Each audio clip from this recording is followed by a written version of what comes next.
Alright, it's August 20th. Thought I'd try another video and give you folks a look at what the engine looks like today. I just finished refurbishing the fan blade. Kind of zoom in on that. It was all rusty. I sanded it and wire brushed it and then primed it and put 2 coats of pony red on it.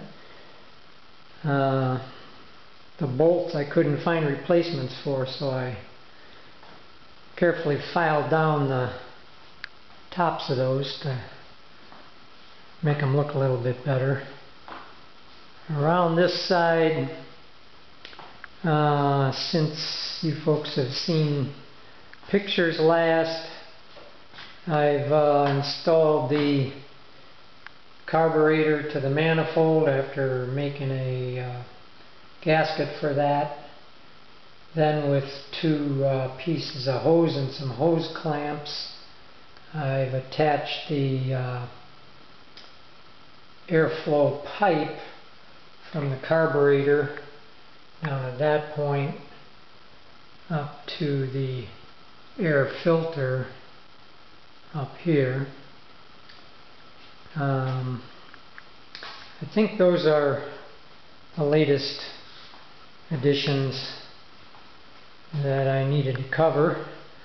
I'll just kind of walk around the back here. Hope I don't make you dizzy as I do that.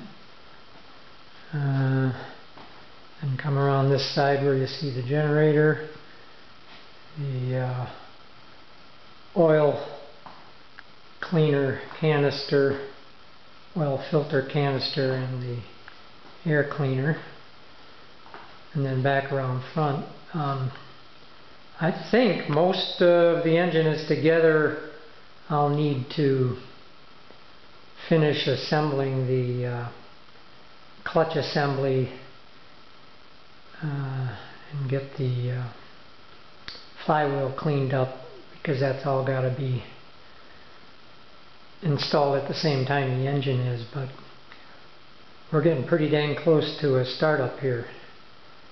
That's it for today.